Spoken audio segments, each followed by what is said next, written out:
para usted. O sea, ya no se pudo despegar de Malvinas, ¿no? Ni pude ni quise. Ajá. No significa que mi vida se agota en Malvinas. Ah, Tengo seguro. muchos otros intereses, he publicado libros sobre otros temas.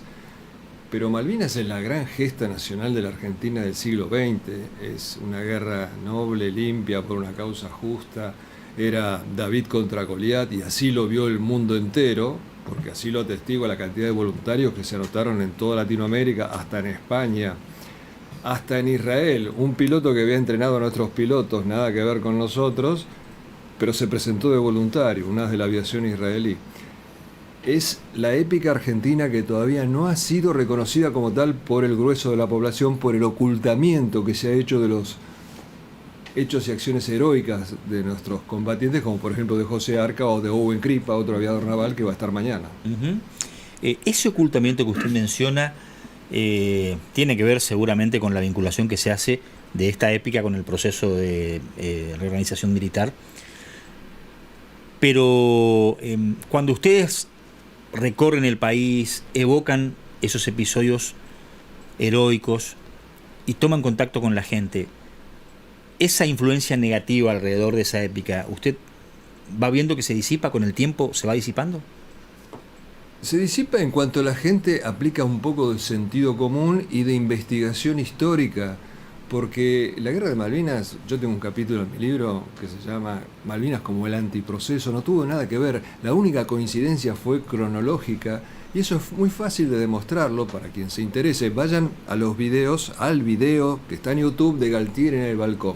Cada vez que él decía, yo presidente, se escuchaba la silbatina. Cuando decía presentaremos batalla, lo ovacionaban. La gente hizo clara diferencia entre la causa nacional de Malvinas y el gobierno de turno. De hecho, los generales y almirantes sabotearon el esfuerzo bélico argentino. En realidad nunca fueron a la guerra y cuando estuvieron en la guerra no la quisieron ganar, porque podían haberla ganado según los jefes militares ingleses.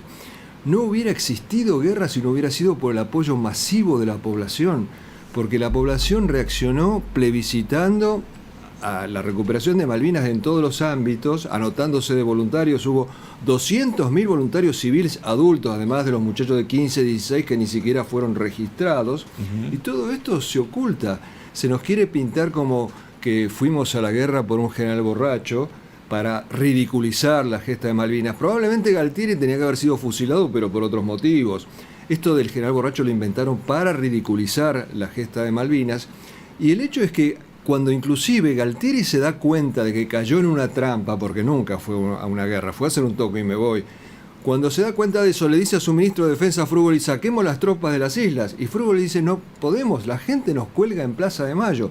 Y ojo, aquí hay una tergiversación muy insistentemente repetida, que Alfonsín fue el único que se opuso. Eso es una mentira total, porque están los testimonios de los diarios de la época, lean los diarios de la época del 4 de abril, Alfonsín apoyando la recuperación. Y si no tienen posibilidad de ir a los diarios de la época, vayan al libro del historiador Armando Alonso Piñeiro, donde cita la frase de Alfonsín diciendo que está a favor de la recuperación y aplaudiéndola. Después quisieron presentarlo como lo que no fue. Nicolás, a lo largo de todos estos años salieron a la luz cuestiones relacionadas a evitar la guerra. Digo, negociaciones del lado de lo diplomático. ¿Se pudo recuperar las islas sin necesidad de la acción bélica? Digo, eso de que se hablaba de que Perón recibió la oferta a través de la embajada en Inglaterra y después también el mismo proceso militar recibió esa misma solicitud en el año 79. Digo, ¿se pudo recuperar Malvinas antes de...? Y le agrego a lo que dice Diego el episodio de las 3 banderas antes del hundimiento del Belgrano, con el tema de la gestión de Alexander Haig. En lo anterior al 82 a mí no me consta, son versiones, pero lo que tengo muy en claro es que Inglaterra no entrega nada por las buenas. Inglaterra entregó Hong Kong porque tenía una hiperpotencia enfrente que era China comunista. El mundo sigue siendo el mundo de los más fuertes. ¿Por qué la iba a entregar sin ninguna presión? Eso era imposible que ocurriera. Sí, cuando ya había comenzado el conflicto bélico, Estados Unidos, que formó parte de esa provocación para que la Argentina hiciera el fallido toco y me voy, que se convirtió en una guerra, Estados Unidos, especialmente la embajadora de Estados Unidos en las Naciones Unidas, Jean Kirkpatrick, estaba haciendo esfuerzos para pararlo, para que no creciera. Y para que esto no aconteciera, Thatcher hundió el Belgrano, para que no hubiera marcha atrás. O sea, esa fue la posibilidad más cercana, boicoteada por Margaret Thatcher. Sí, por supuesto. Hay que entender que los países centrales, los países serios, entre comillas, planifican a muchas décadas en adelante. Estos países querían tener una base en el Atlántico Sur. Instalar una base militar requería de alguna provocación, porque en esa época, y aún hoy, se considera legítima una guerra en defensa propia. Entonces había que mostrar a los argentinos como agresores. Y esa es la trampa en la que cayó Galtieri. Los generales argentinos iban a tener el coraje de ir a una guerra contra la OTAN, pero jamás. Si no se entiende que cayeron en eso de que pueden hacer un toque y me voy, después negociamos, repartimos el petróleo, no se puede entender la guerra de Malvinas. Por eso hicieron la guerra a media máquina, esperando que alguien parara la guerra. Por eso no se jugaron. Si vos querés ir a la guerra, el 2 de abril recuperás Malvinas, el 3, 4, 5 empezás a mandar oleadas de buques para defenderlas. El plan era solamente recuperarlas sin plan de defensa. En el libro La trama secreta de los periodistas de Clarín en ese momento mencionan que el jefe de la Armada le había exigido a Galtieri llevar adelante el plan de desembarco en Malvinas. ¿Esto fue tan así? Digo, esto se dio por una cuestión de poder. Decía, vos querés que yo te apoye, bueno, vos apoyá esto y vamos a Malvinas, porque tenía la idea fija de un desembarco, de una épica militar desde lo naval. Eso me parece que hace agua por distintos costados. Primero y principal porque Anaya era como un cuerpo extraño en la cúpula de la Armada. Era hijo de boliviano, eso hacía que los demás almirantes lo miraran de arriba para abajo. Tengo entendido que no le respondían enteramente. No tenía la fuerza, me parece, como para poner un ultimátum. Pero hay un dato mucho más importante, que es una entrevista que está en YouTube al alcance de todo el mundo, de un capitán Jorge Sáenz, que habló con el jefe del Teatro de Operaciones Atlántico Sur, el almirante Lombardo, que le cuenta justamente esto que acabo de decir. Le encarga a Lombardo un plan de toma de Malvinas, y cuando Lombardo dice, ¿y defensa? No, defensa no. ¿Cómo toma sin defensa? Van a venir los ingleses.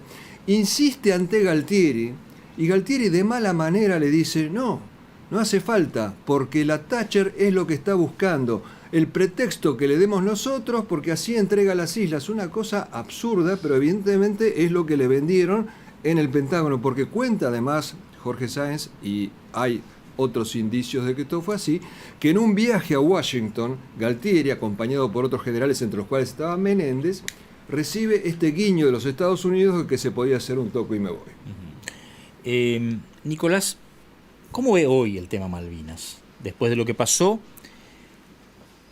después de que se potenció, desde mi punto de vista, por ahí quizás usted no comparte el criterio, este tema de la autodeterminación del pueblo que hoy ocupa las islas, de no querer formar parte de Argentina, y fundamentalmente cuánto puede influir, si es que influye, nuestro presente tan errático en términos económicos y en la comunidad internacional con cuestiones diplomáticas, para que Argentina de a poquito vaya acercando la posibilidad eventualmente de alguna recuperación.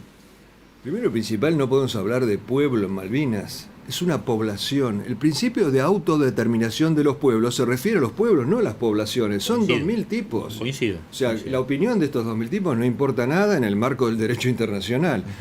Además de que es una tierra usurpada. Pero para recuperar Malvinas, tenemos que recuperar primero la Argentina. Sigo insistiendo, el mundo actual, como el de siempre, es el mundo de los más fuertes. Si uno está de rodillas, carece de fuerzas armadas como elemento de disuasión, jamás puede esperar que lo escuchen. Esto lo decía Federico el Grande de Prusia. Una diplomacia sin un ejército fuerte atrás es una orquesta sin instrumentos. Es cháchara, se nos matan de risa. Otra cosa hubiera sido si el desarrollo del famoso Plan Cóndor II hubiera llegado a feliz término y teniendo nosotros un misil con alcance hasta las islas, decirle, escúchame porque mirá lo que tengo. No tenemos nada, estamos de rodillas. La única manera de recuperar Malvinas es primero recuperarnos nosotros, como vos recién lo dijiste, como una nación seria y con un ejército con poder de disuasión. No se entienda que esto es belicismo, porque la fundamental cuestión para un ejército no es ir a la guerra, es para no ir a la guerra, es para disuadir. Lo decían los antiguos romanos, si vis pacem para bellum, mirá lo que tengo atrás, no te metas conmigo. Y nosotros estamos frente a un peligro terrible, estamos desarmados en un mundo donde se está terminando los recursos petrolíferos, acuíferos, alimenticios, territoriales, y la naturaleza no soporta el vacío, y la naturaleza geopolítica menos. El día que haya que buscar esos recursos en el sur, no vamos a tener poder de disuasión para decir no vengan. ¿Es la primera vez que viene a Corrientes para hablar de Malvinas o ya vino? No, he venido varias veces y la última justamente para el 35 aniversario, también en el Regatas, con también José Arca y Owen Cripa. Owen Cripa en ese momento no pudo venir, y la verdad que fue una de las charlas más impactantes. Yo vivo dando charlas de Malvinas, que he vivido, porque eran como 800 personas, una vibra increíble, 4 ovaciones de pie. La verdad que los correntinos reaccionan al patriotismo de una manera que no sé si tiene parangón en otra provincia. Le iba a preguntar, ¿no? ¿Qué le genera ver, por ejemplo, que nosotros, tan lejos geográficamente, tan lejos en términos de identidad por cuestiones territoriales, hijos del calor, en un territorio tan frío, han tenido muchísimas historias de heroísmo, José Arca, Barús, una cantidad de historias en Malvinas demostrando ese patriotismo? Perdón, y comparto esto lo que dijo Balsa hace muy poco en la televisión, que a él le impactaba. El tema de los zapucais ante el combate, o sea, también, el heroísmo. ¿Te acordás que salió con nosotros Omar de Felipe, el técnico de fútbol, que aquí también él mencionó que a él le sorprendía cada vez, en cada ataque, el zapucay de los correntinos como envalentonándose y dando ánimo a toda la tropa también, digamos, ese grito característico que tenemos aquí. Sí, es tal cual. Bueno, en principio, yo creo que la verdadera Argentina está en el interior, está en Buenos Aires. Buenos Aires, la metrópoli tan influenciada por todo tipo de costumbres y modas foráneas.